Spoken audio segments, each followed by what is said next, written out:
안녕하세요. 인형극단 친구들 대표 김성수입니다. 인형극단 친구들은 어린이 전문 인형극단이고요. 아동 중심, 가족 중심의 어린이 인형극 위주로 인형극 공연을 진행하고 있고, 제작 그리고 또 교육하는 부분, 이 세 가지를 중점 사업으로 하고 있는 극단입니다. 주로 전체 작업을 이 안에서 모두 다 해결하는 방식이에요. 시나리오라든가 그런 부분은 이제 제가 직접 쓰고, 인형 또 무대, 세트 그런 것도 자체적으로 이제 모두 제작하는 어떤 그런 특징이 좀 있죠. 저희 극단은 이제 좀 작업하는 공간을 좀 분리를 시켜놨고요. 그래서 일단은 뭐 사무 보는 공간하고 영상 촬영하는 공간은 별도로 돼 있고, 지금 이 공간은 이제 천 작업, 스폰지 작업하는 작게 이제 연습하는 공간이기도 하고요. 그리고 이제 녹음실이 별도로 있어서 녹음 작업들, 성우들과 같이 녹음하는 작업들도 하고 있고요. 목각실이 별도로 있어서 나무 먼지 나는 작업들, 또 깎고 뭐 쇠 다루고 또 용접도 하고 그런 작업들 하는 작업실이 별도로 있고요. 옆쪽에는 이제 소품들 그리고 천 같은 것들을 보관하는 곳이 따로 있고요. 연습실로 사용할 수 있는 외부 공간도 좀 멀리 하나 있습니다. 인형극단 친구들의 모토 중에 하나가 좋은 극이 어린이의 인생을 변화시킬 수 있다라는 그런 모토가 있어요.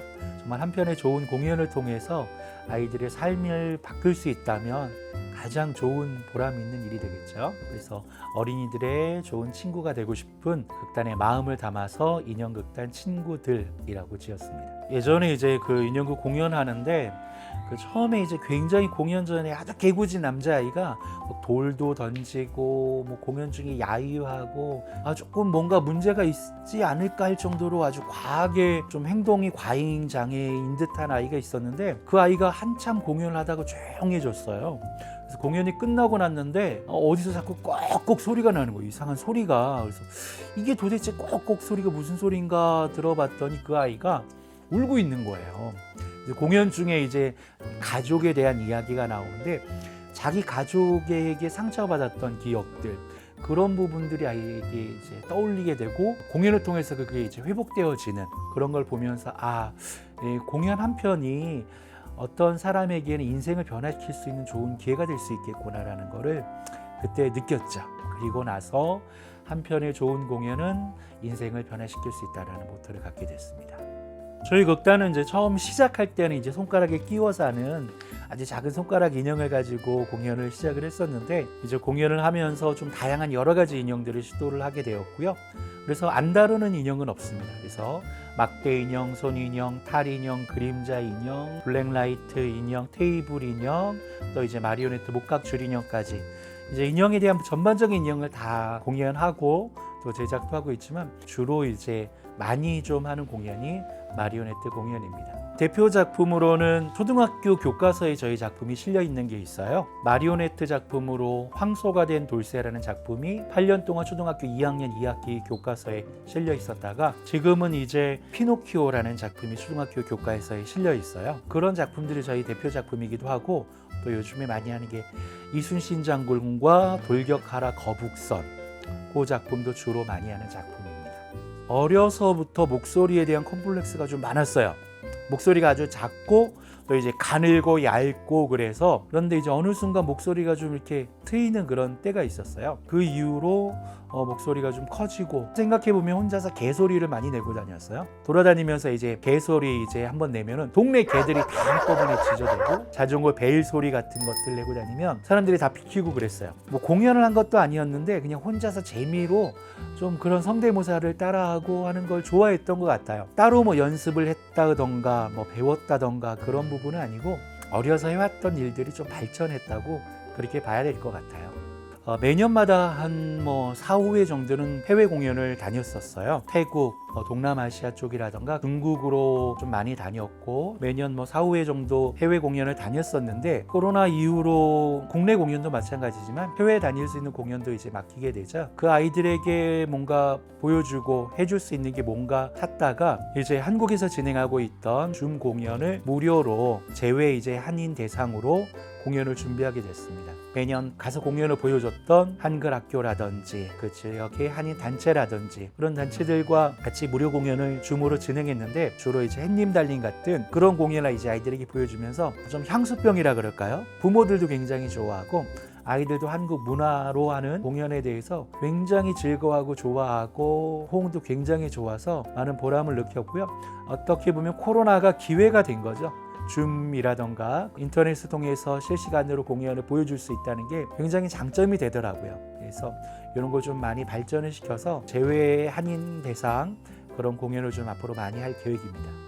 제가 사실은 처음에 인형극을 시작할 때는 저는 어디 극단에 소속이 됐다던가 영양과에서 공연을 전공했다던가 그런 부분 없이 좋아서 인형극을 시작을 했어요.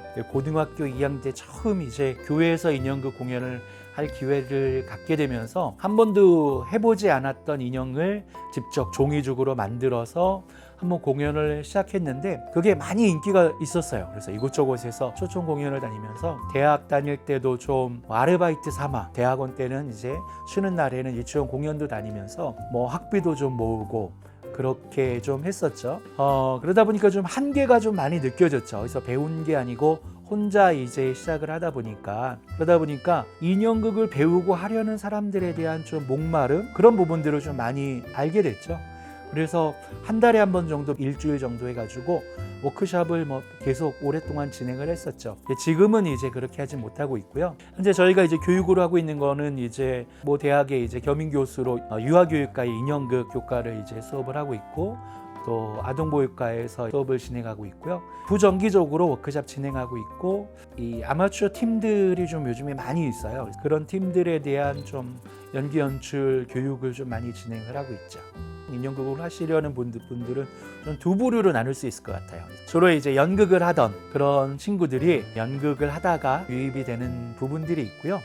또 아니면 이제 아예 전혀 생소한 분야에 있다가 이 부분들은 좀 연세가 있으신 분들, 좀 취미로 인형극을 시작하시고 아마추어로 인형극 하셨던 분들이 좀 더 이제 발전을 해가지고 프로의 영역까지 넘어오시는 분들도 있죠. 이제 동아구연가로 이제 활동을 하시던가 하시는 분들이 인형극단을 활동을 하시려는 분들도 좀 많이 있는 추세죠.